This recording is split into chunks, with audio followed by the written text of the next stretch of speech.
우리는 지난주까지 8가지의 환상과 금식 문제를 통하여서 하나님께서 백성들에게 요구하시는 삶에 대하여서 함께 살펴보았습니다. 하나님은 신실하신 하나님이 되어주셨고요. 백성들에게 종교 행위가 아니라 진리와 공의를 행하는 경건한 삶을 살 것을 명령하셨습니다. 오늘 본문은 예루살렘 회복에 대한 약속의 말씀을 기록하고 있습니다. 누구보다 백성들의 회복을 원하시는 하나님의 마음을 깨닫고 위로와 소망을 경험하는 예배 시간이 되시기를 간절히 소망합니다.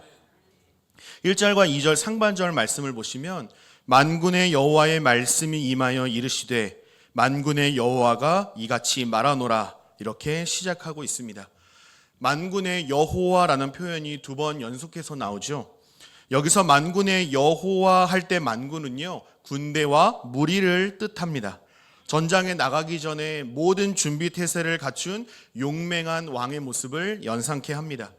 만군의 여호와는 천사의 군대의 호의를 받으시고요, 백성들을 위하여 땅과 하늘을 다스리시는 분이십니다. 또 그의 피조물로부터 영광을 받으시는 왕 중의 왕이십니다. 이 모든 표현은 하나님의 주권을 강조하는 표현입니다. 여호와라는 단어도 많이 들어보셨죠? 하나님의 영원하심과 자존하심, 그리고 스스로 있는 자, 곧 절대의 유일한 분, 절대적인 존재라는 의미를 갖고 있습니다. 여호와 역시 하나님의 주권을 강조하는 표현입니다. 제가 꿀팁 하나를 알려드리겠습니다.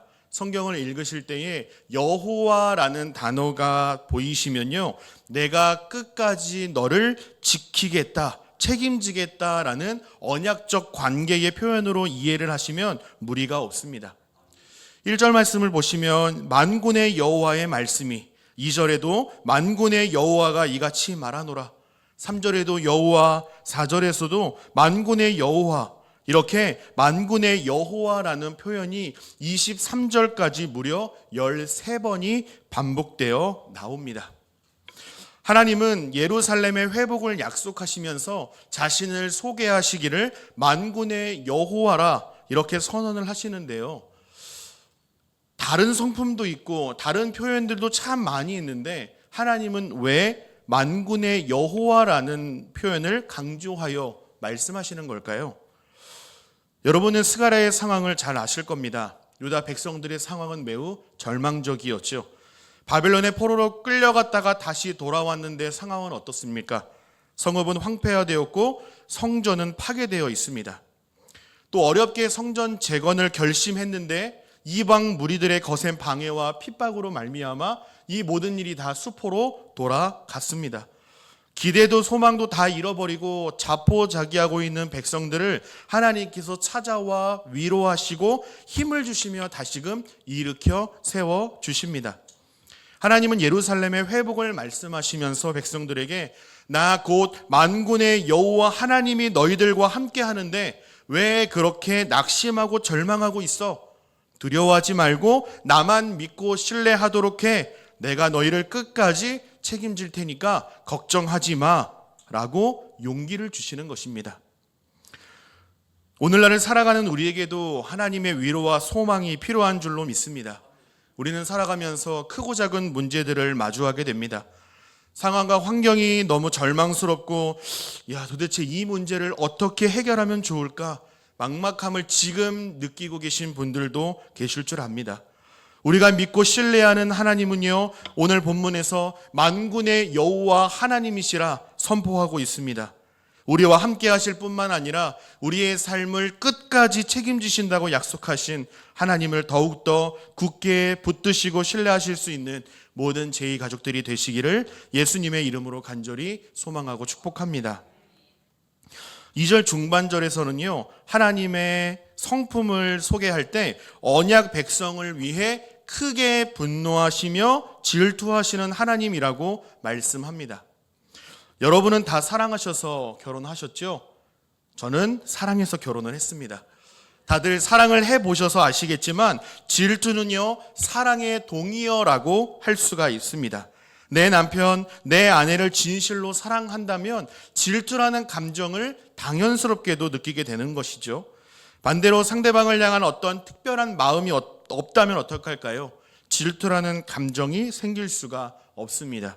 오히려 이러한 모습이 오래 지속되다 보면 무관심한 관계가 되고 말 것입니다. 하나님의 백성들을 향해 질투하시는 하나님으로 소개하는 것은 무엇을 보여줍니까?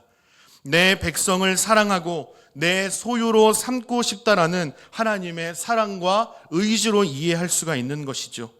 그러니까 하나님은 내 백성에게 우상도 사랑하고 이방 민족도 사랑하고 나 여호와 하나님도 사랑해줘야 돼 라고 말씀하시지 않고요, 너희는 오직 나만 사랑해야 해 라고 요구하십니다. 여러분, 하나님께서 요구하신 대로 백성들은 하나님만 사랑했나요? 그렇지 않습니다.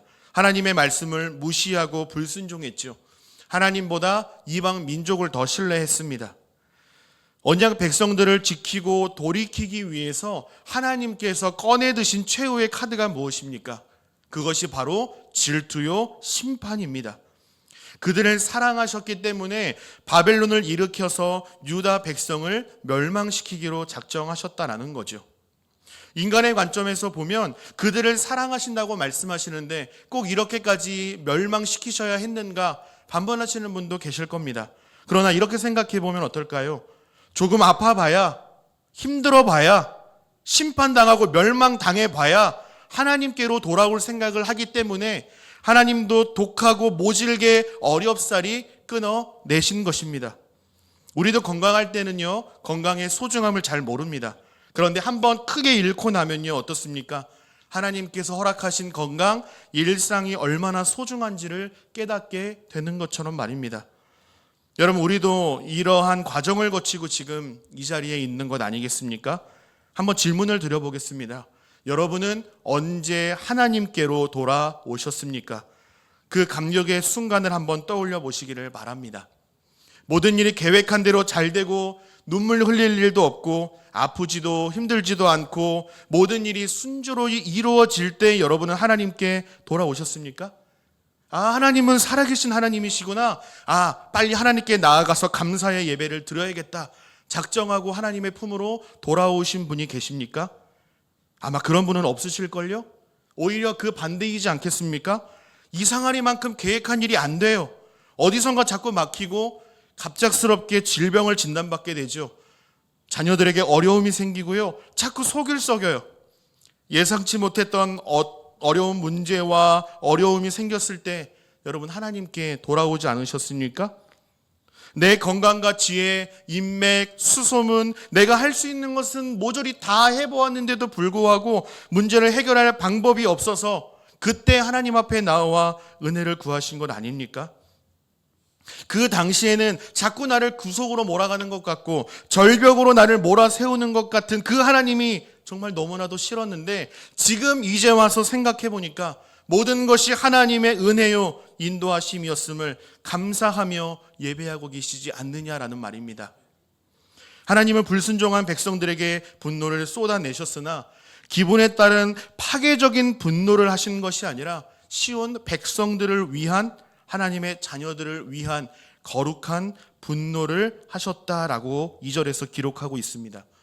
하나님께서 사랑하시는 언약 백성들을 돌이키기 위해서 심판과 멸망이라는 최후의 카드를 어쩔 수 없이 꺼내 드신 것입니다. 우리 하나님은요, 어쭈 너 내 말 안 듣고 튕겨져 나갔지? 어디 한번 골탕 먹어봐 라고 저주하시는 하나님이 아니라 백성들을 향한 회복과 은혜를 어느 누구보다도 간절하게 원하시는 분이 하나님이심을 말씀해주고 있습니다. 다시 한번 말씀드립니다. 우리 하나님은요, 쟤도 나도 사랑해도 좋다라고 말씀하시는 하나님이 아닙니다. 오직 나만 사랑하라고 사랑을 갈구하시는, 질투하시는 하나님의 성품을 우리가 기억했으면 좋겠습니다. 그래서 성경에 하나님은 남편으로, 자녀된 우리는 신부라고 말하지 않습니까? 신부. 이것은 하나님의 일방적인 선언입니다. 또 은혜의 선언인 것이죠. 그러므로 하나님의 사랑과 은혜를 받은 저와 여러분은 어려운 상황과 환경에 처해 있다 할지라도 다시금 힘과 용기를 내셔서 우리의 삶을 붙들고 계실 뿐만 아니라 신부라고 불러주시는 남편 대신 하나님 한 분만을 신뢰하고 사랑하는 모든 제2가족들이 되시기를 예수님의 이름으로 간절히 소망하고 축복합니다. 아멘. 여러분, 가정에 돌아가셔서 스가랴 8장 말씀을 다시 한번 천천히 읽어보시기를 바랍니다. 앞뒤 문맥을 여러 번 읽어봐도요, 백성들이 하나님 앞에 죄를 인정한다거나 회개했다는 언급이 전혀 없어요. 그럼에도 불구하고 하나님께서 일방적으로 시온 백성 가운데 거하여 주시겠다라고 말씀하십니다. 백성들을 향한 하나님의 애끓는 마음을 다시금 느낄 수가 있는 부분입니다. 그 다음에 하나님의 회복이 백성들 가운데 임하게 되면 어떤 일이 일어나는가가 4절 5절에서 잘 보여주고 있는데요, 우리 4절 5절 말씀을 같이 한 목소리로 읽어보도록 하겠습니다. 시작. 만군의 여호와가 이같이 말하노라. 예루살렘 길거리에 늙은 남자들과 늙은 여자들이 다시 앉을 것이라. 다 나이가 많음으로 저마다 손에 지팡이를 잡을 것이요, 그 성읍거리에 소년과 소녀들이 가득하여 거기에서 뛰놀리라. 아멘. 4절에서는요, 예루살렘 길거리에 늙은 남자들과 늙은 여자들이 다시 앉게 될 것이라 말씀하고요, 저마다 손에 지팡이를 쥐고 있을 것이라고 말씀을 합니다. 그리고 5절은요, 성읍거리에 소년과 소녀들이 가득하여 뛰놀게 될 것이라 라고 말씀을 합니다. 여기서 길거리나 성읍은요, 광장 같은 사람들이 많이 모이는 공적인 장소를 의미합니다. 당시에 노인과 어린아이들은요, 약자로 취급받는 소외 계층이었습니다. 그들이 약자임에도 불구하고 누군가의 지킴과 도움 없이 자유롭고 안전하게 거할 수 있는 곳이 될 것이라 말씀을 합니다. 이는 백성들이 포로로 끌려갈 때와 매우 대조적인 모습입니다. 여러분, 포로로 끌려갈 때는 일반적으로 광장에 사람들이 많이 모이지 않았겠죠. 다들 어디에 있었을까요?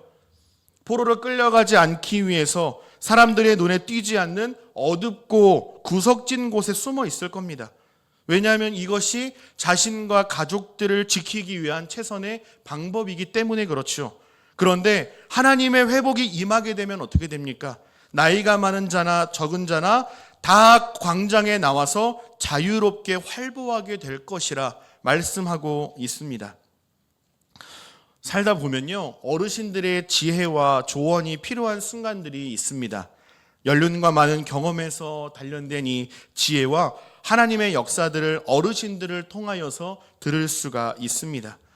어린아이들은 마음껏 뛰어놀다가 오며 가며 어르신들이 전해주신 하나님의 역사들을 들으며 신앙이 성장을 합니다.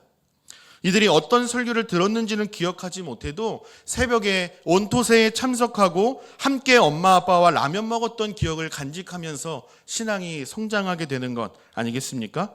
사랑하는 여러분, 어르신들이 걱정하지 않고 어린아이들이 마음껏 뛰어놀 수 있는 나라, 교회가 될 수 있도록 나라와 교회를 위하여 함께 기도해 주시기를 간절히 부탁드립니다. 또한 그런 교회를 성도님들이 함께 만들어 주시기를 또한 간절히 부탁드립니다. 저는 올해 3040 세대인 7교구를 맡게 되었지만 작년과 재작년에 2교구와 3교구를 섬겼었습니다. 지금 춘계 대신방 기간 중인데 여러분 많은 은혜를 누리고 계시지요? 또 기도하며 기다리고 계시지요? 작년과 재작년 이맘때쯤에 대신방을 할 때 제게도 큰 유익이 있었습니다. 유익 중에 하나가 무엇인가 하면 어르신 장로님, 권사님들을 통해서 제2교회의 역사들을 들을 수 있었다는 것이었습니다. 저는 이상하게 이런 게 궁금해서 여쭤봤던 기억이 나요. 인품이 뛰어나신 원로 목사님께서 젊으셨을 때, 혈기가 왕성하셨을 때는 어떤 모습으로 목회를 하셨는지 저는 이상하게 그게 궁금하더라고요. 또 담임 목사님과의 신앙의 추억들을 들려주시기도 하셨습니다. 또 제2교회에서 오랜 시간 동안 신앙생활 하시면서 즐겁고 행복하셨던 이야기 보따리를 풀어주셨을 때 참 재밌었습니다. 교역자실에서는 들을 수 없는 이야기이기 때문인 것 같습니다. 또 어디선가 사진 몇 장을 이렇게 가져오시더니 이분은 누구고 이분은 누구고 저분은 누구신지 손가락으로 한 분 한 분 가리켜 소개해 주셨는데 대신방 때가 되니까 어르신들의 지혜와 위로가 많이 생각이 납니다. 말씀을 마치신 후에 제가 이런 말씀을 드렸던 기억이 납니다. 우리 어르신 장로님, 권사님, 집사님의 제2교회를 향한 희생과 헌신 덕분에 제가 지금 제2교회에서 편하게 사역할 수 있는 것 같습니다. 저도 주님의 몸된 제2교회를 겸손하게 잘 섬기겠습니다 라고 똑같은 말은 아니지만 이러한 의미의 감사 인사와 결단을 드렸던 기억이 제게는 가슴 뭉클하고 따스한 추억으로 남아 있습니다. 한국교회는 다음 세대의 회복, 3040 부모 세대의 회복이라는 목표를 갖고 있습니다. 네, 우리끼리 얘기지만 정말 솔직히 교회 내 어르신분들은요, 소외되는 것 같고 서운한 마음 들으시죠? 솔직히 들으시죠? 그런데요, 어르신들을 홀대하는 것도 아니고요, 젊은이들만 예뻐하는 것도 아니라는 사실을 꼭 말씀드리고 싶습니다. 여러분 믿어주시기를 바랍니다. 다음 세대와 3040 세대가요, 정말로 처참히 무너져 있기 때문에, 정말 위기이기 때문에 지금 회복하지 않으면 정말 회복 불가 상태가 돼버릴까봐 다음 세대와 3040 세대의 회복을 강조하고 어떻게든 살아보려고 사활을 걸고 있는 겁니다. 여러분 양해해 주시고 이 사역을 위해 함께 기도해 주시기를 부탁드립니다. 다음 세대, 3040 세대 이 젊은 부부들의 신앙 회복 좋습니다. 필요합니다. 그러나 한국교회가 놓치지 말아야 할 것은 경건한 어르신 세대 없이는 한국교회도 지금의 제2교회도 견고하게 세워질 수 없었다는 사실을 우리는 인정해야만 합니다. 그리고 감사를 고백해야 합니다. 우리 장로님들, 권사님들, 집사님들 또 대단히 감사드리고요. 그동안 정말 고생 많으셨다는 말씀을 이 시간 꼭 드리고 싶습니다. 그런가 하면 다음 세대, 젊은 세대가 회복되지 않는다면 죄송한 말씀이지만 제2교회의 밝은 미래를 기대하기 어려울 수도 있습니다. 여러분은 어떤 교회가 좋은 교회라고 생각을 하십니까? 예산이 많은 교회요? 너무 좋죠? 사람들이 많이 모이는 교회는 어떨까요? 좋습니다. 그런 교회도 필요합니다. 그런데 제가 생각한 정답은 아닙니다. 어르신만 많이 계신 교회, 다음 세대만 많이 모여있는 교회도 건강한 교회의 모습은 아닐 것입니다. 연륜과 지혜, 많은 경험과 신앙을 소유한 어르신 세대가 존재해야 하고요. 활기찬 젊은 세대, 청년 세대들도 있어야 하겠죠. 또 미래가 기대되는 다음 세대도 있어야 합니다. 이렇게 모든 세대가 편만하게 어우러져 있어야 균형 잡힌 좋은 교회, 건강한 교회라고 할 수 있을 겁니다. 한국 사회의 고령화, 한국 교회의 고령화, 가난한 성도의 문제 등 여러 가지 사회 이슈가 대두되는 현실 속에서 어르신 세대와 젊은 부모 세대, 다음 세대가 견고하게 잘 세워져 가기를 간절히 바라고 기도합니다. 다시 한번 성도님들의 기도를 부탁드립니다. 어르신분들이 걱정하지 않고 어린아이들이 마음껏 안전하게 뛰어놀 수 있는 건강하고 아름다운 나라, 건강하고 아름다운 교회가 되도록 함께 기도해 주시기를 부탁드리고요. 각 세대에게 맡겨주신 사명과 책임을 잘 감당하여 주님의 몸된 제2교회를 견실하게 함께 세워가는 동역의 기쁨을 누리실 수 있기를 예수님의 이름으로 축복합니다. 오늘날 이 시대를 일컬어서 진리를 잃어버린 시대라고 말합니다. 어쩌면 진리를 거부하는 시대라는 말이 좀 더 합당해 보일지 모르겠습니다. 오늘 본문 6절 말씀처럼 오늘날 세상 사람들의 눈에는요, 이 예수 믿는 사람들을 기이하게 여깁니다. 크리스천들의 생활 방식을 전혀 이해하지 못하고 미련하게 여길 뿐입니다. 도대체 눈에 보이지 않는 하나님을 섬긴다며 비웃거나 조롱하기도 하죠. 당시 이스라엘 백성들도 예루살렘의 회복을 점처럼 기대하지 못했습니다. 하나님의 언약 백성이 왜 저래? 에이, 꼴이 말이 아니네. 이방 민족들에게는 저주 섞인 말을 들어야만 했습니다. 유다 백성들조차 황폐화된 이 예루살렘과 성전을 어떻게 회복할 수 있을까 기대하고 별 기대감 없이 받아들였을 겁니다. 이에 대한 하나님의 대답이 내 눈에야 어찌 기이하겠느냐라고 말씀합니다. 오늘날 표현으로 말하면 하나님이 못하실 일이 있겠느냐? 전혀 없다라고 말씀을 하십니다. 사랑하는 여러분, 우리 하나님께는 불가능한 일이 없으신 줄로 믿으시길 바랍니다. 우리가 함께 고백하는 찬양들이 있죠. 하나님께서 말씀하시면 물이 포도주가 되고 바디메오가 눈을 뜨게 되는 줄 믿습니다. 또 하나님께서 말씀하시면 죽은 나사로가 살아나고 거친 파도가 잠잠게 되는 놀라운 역사를 반드시 보게 하실 줄 믿습니다. 눈앞에 보이는 상황과 환경이나 인간이 만들어낸 크고 작은 어떤 가능성 때문이 아니라 하나님께서 선하게 이루어 주실 줄 믿기 때문입니다.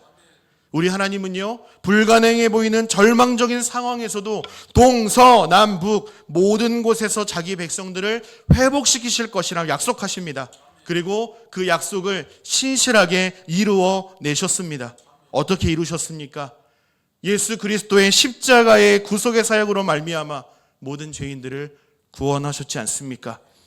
예수님의 구원의 성취로 말미암아 유다 백성들뿐만 아니라 모든 죄인들이 하나님의 백성이 되고 모든 죄인들의 하나님 아버지가 되어 주셨습니다. 이는 어떤 조건과 자격을 충족해서 얻어내는 것이 아니라 그럴 자격이 없는 자들을 품어주시고 환대해주시고 은혜를 베풀어 주신 하나님의 사랑에 근거합니다. 사랑의 하나님께서 진리와 공의로 다스릴 것이기 때문에 허사로 돌아가는 일은 없다라고 분명하게 말씀을 하십니다.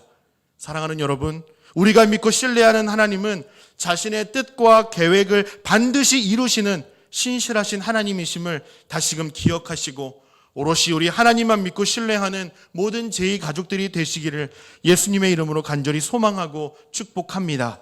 아멘. 이어지는 9절 17절 말씀은요, 조상들에게 내린 재앙이 아니라 이제는 회복의 은혜를 경험한 백성들이 누리게 될 축복에 대하여 말씀을 하고 있습니다.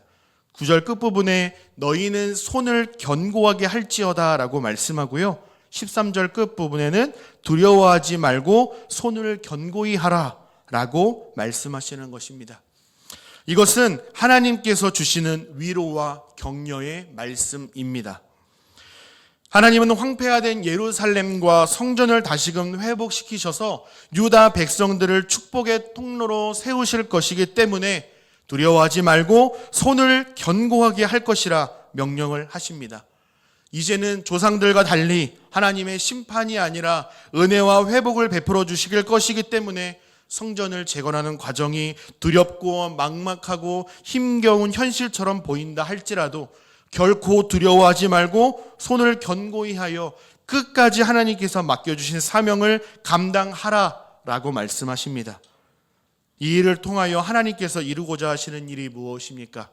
내가 유다 백성들 가운데 거하시는 살아계신 하나님이심을 모든 민족에게 알게 하실 것이라는 회복의 선언입니다.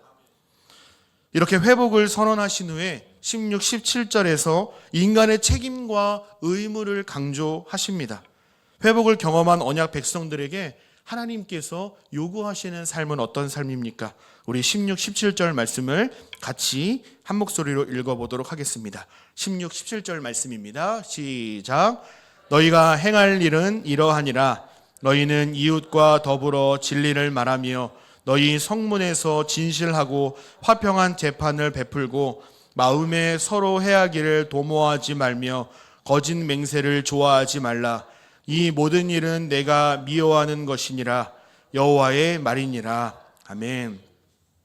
여러분, 하나님은 회복을 말씀하신 후에 왜 인간의 책임과 변화된 삶을 요구하시는 걸까요?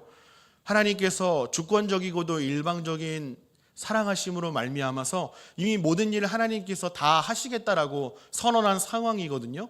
그런데 하나님은 유다 백성들에게 이제 너희가 행할 일은 이러하다라고 하면서 열거하시면서 말씀을 하십니다. 저는 설교를 준비하면서 이 부분에서 잠깐 멈춰 섰습니다. 왜 갑자기 이런 말씀을 하시지? 조금 문맥상 조금 생뚱맞은 말씀을 하시는 것 같다는 생각이 들었습니다. 그래서 답을 찾아보고자 책도 찾아보고 기도도 하며 고민을 많이 했는데요.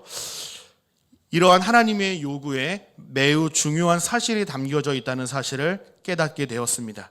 그것은 바로 이스라엘 백성들이 왜 심판을 받게 되었고 왜 망하게 되었는가, 여기서부터 출발해야 한다라는 것이었습니다.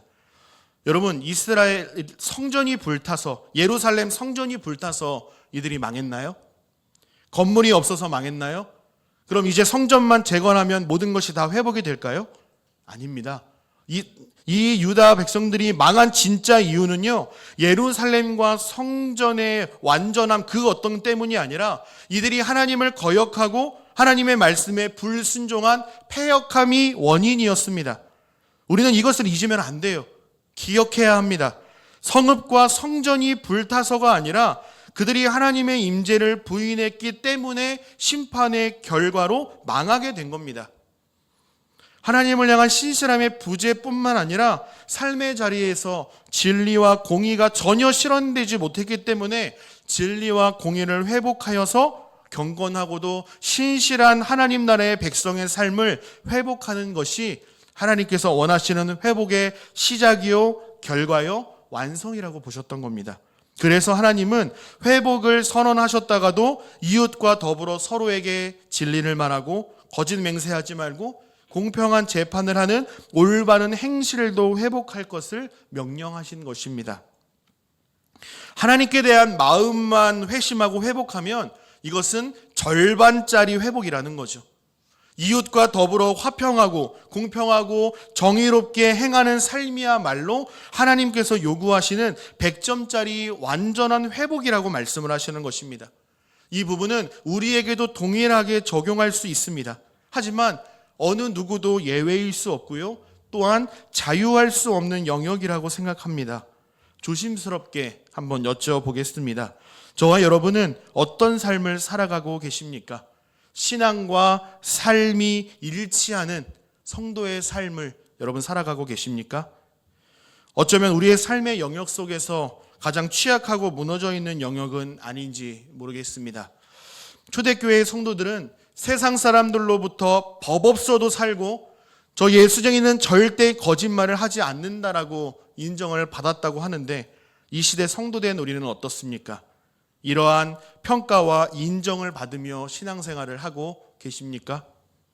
사랑하는 제2가족 여러분, 간절히 바라기는 디모데를 향한 사도 바울의 권면처럼 선한 싸움을 싸우며 믿음과 착한 양심을 회복하시기를 바랍니다. 또한 오늘 본문의 스가랴 말씀처럼 정의와 공의를 회복하여 신실한 하나님의 백성답게 신실하게 정직하게 살아가는 은혜를 구하시고 결단하시기를 소망합니다. 끝으로 18, 23절은 스가랴 7장에서 제기된 이 금식 질문에 대해서 답을 해주시는 내용이 기록되어 있습니다. 백성들은 하나님께 금식을 계속 해야 할까요? 아니면 하지 않아도 됩니까? 라고 질문을 하는데요. 하나님의 대답은 무엇입니까? 해야 돼? 안 해도 돼? 이렇게 선을 딱 그어서 답변하시기보다 너희가 행했던 금식이 기쁨과 즐거움과 희락과 축제의 절기가 될 것이라 라고 말씀을 하시면서 너희는 진리와 화평을 사랑하라 라고 명령을 하십니다. 저는 오늘 설교 준비를 하면서 많은 깨달음과 위로 그리고 도전을 받았습니다. 특별히 20절부터 23절까지의 말씀이 매우 특별하게 다가왔는데요. 20절 말씀을 보시면 이렇게 기록되어 있습니다. 만군의 여호와가 이와 같이 말하노라. 다시 여러 백성과 많은 성읍의 주민이 올 것이라. 다시 여러 백성과 많은 성읍의 주민이 올 것이라 라고 말씀을 합니다. 황폐한 예루살렘에 많은 사람들이 몰려들 것이라고 말씀을 합니다. 여러분, 회복 이전에 이들의 처참한 상황을 한 번 더 떠올려 보시기를 바랍니다. 유다 백성들이 포로로 끌려가기 전에는 누가 예루살렘에 찾아왔습니까? 열방의 민족들이 침략하기 위하여서 사로잡아가기 위해서 예루살렘을 방문했습니다. 그런데 하나님의 회복이 임하게 되면 사로잡아가기 위해서가 아니라 하나님의 말씀을 듣기 위해서 이방 민족들이 예루살렘에 방문하게 될 것이라는 놀라운 회복을 말씀하고 있습니다. 저는 여호와의 얼굴을 찾기 위해서 은혜를 구하기 위하여서 성전에 갑니다 라고 말하면 저도 함께 가겠습니다 라고 주를 따르는 사람들이 더욱더 많아지게 될 거라는 말씀이죠. 우리식으로 표현해 보면 어떨까요? 일요일 아침부터 어디 가세요? 네, 저는 교회에 예배 드리러 갑니다. 저도 교회에 가면 안 돼요? 또 택시를 타셔서 어디까지 모실까요? 인천 제2교회로 가주세요. 오, 저도 예배드리러 가면 안 돼요? 이런 놀라운 회복의 은혜들이 일어나게 될 것이라고 말씀합니다. 여러분, 듣기만 해도 너무 기분 좋은 회복의 소식 아닙니까? 우리 주변에 이러한 일들이 정말 많이 일어났으면 좋겠습니다. 23절 말씀에도 보시면 만군의 여호와가 이같이 말하노라. 그날에는 말이 다른 이방 백성 10명이 유다 사람 하나의 옷자락을 잡을 것이라. 곧 잡고 말하기를 하나님이 너희와 함께 하심을 들었나니 우리가 너희와 함께 가려 하노라 하리라 하시니라 그랬습니다. 여기서 이방 백성 10명은요 정말 하나 둘 셋 넷 10명을 말하는 것이 아니라 많은 수, 완전수를 의미합니다. 그리고 옷자락을 잡는 행위는요 강력한 관계 맺음을 상징합니다.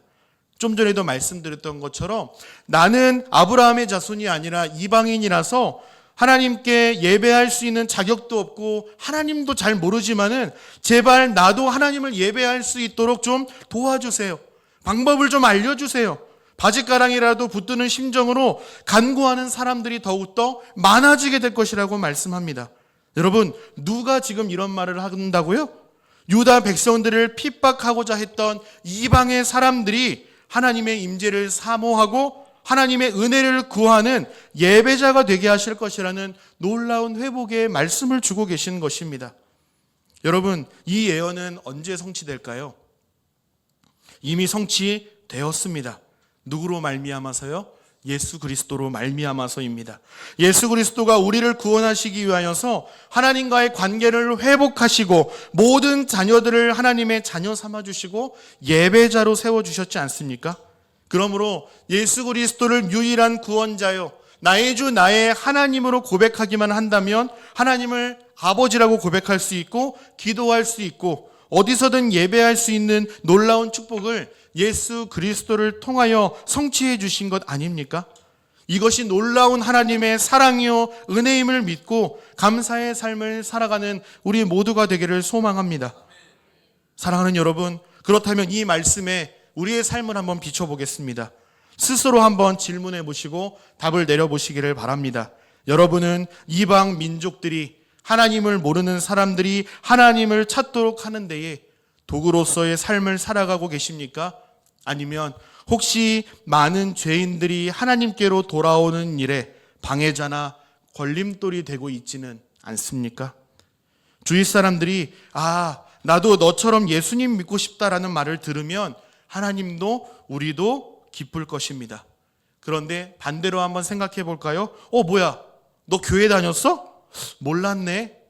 라고 말하거나 나는 저 사람 때문이라도 절대 교회 가지 않을 거야. 교회 나가기 싫어.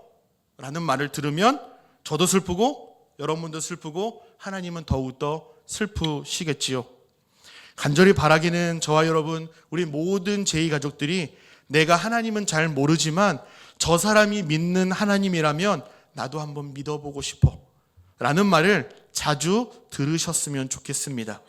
그러기 위해서는요 먼저는 하나님과의 관계를 바르게 해야겠죠. 하나님을 잘 섬기고 하나님을 예배하는 일에 목숨을 걸어야 할 것입니다. 여기서 그치면 안 되겠죠. 수평적인 관계라고 하죠. 나아가 이웃과 더불어 깨끗한 양심과 올바른 행실로 하나님께서 기뻐하시는 삶, 진리와 공의를 행하여 하나님 나라의 축복의 통로된 삶을 살아가야 할 줄로 믿습니다.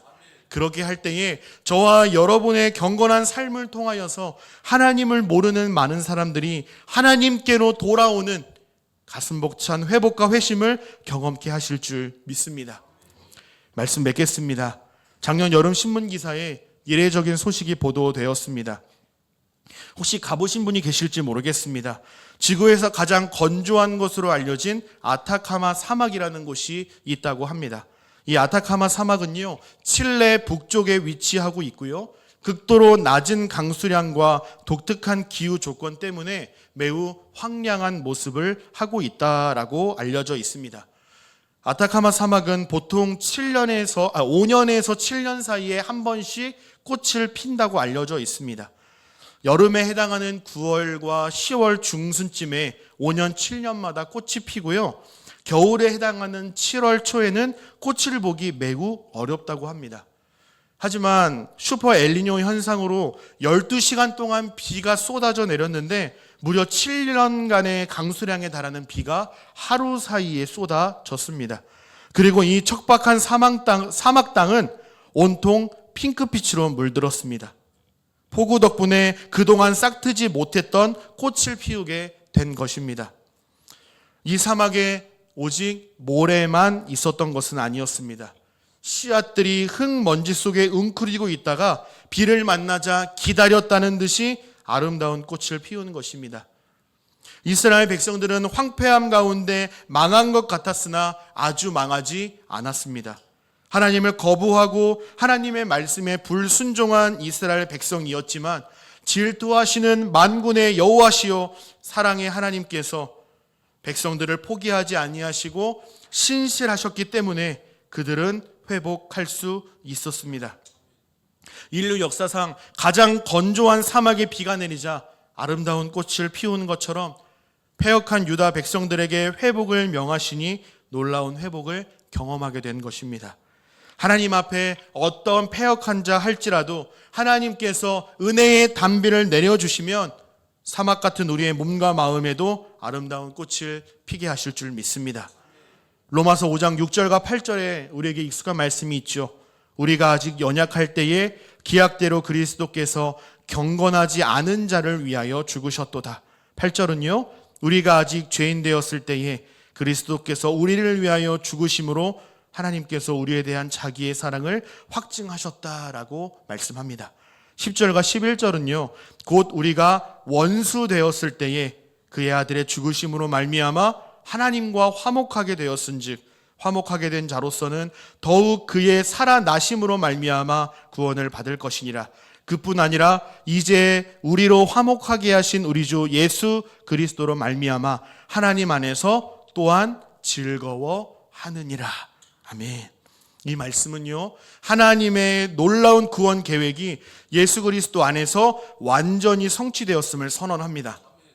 우리가 자격이 되거나 무언가를 잘해서가 아니라 우리가 연약할 때에, 하나님 앞에 죄인 되었을 때에, 또 원수 되었을 때에 우리를 외면하지 아니하시고 하나님의 주권적이고도 일방적인 사랑과 은혜를 베풀어 주셨기 때문에 우리는 죄와 사망의 노예에서 하나님의 자녀가 되었습니다. 여러분 믿으십니까? 아멘. 그러므로 사랑하는 제2가족 여러분, 자격 없는 자에게 베풀어 주신 하나님의 사랑과 은혜를 받은 성도답게 날마다 하나님의 임재와 은혜를 사모하시기를 바랍니다. 나아가 진리와 공의를 행하신 하나님의 성품을 닮아가기를 힘쓰고 절망적인 상황에 머물러 있다 하더라도 두려워하지 말고 두 손을 견고하게 하여 하나님의 손을 더욱더 굳게 붙들므로 말미암아 끝까지 믿음의 길을 걸어갈 수 있는 모든 제2가족들이 되시기를 예수님의 이름으로 간절히 소망하고 축복합니다. 아멘.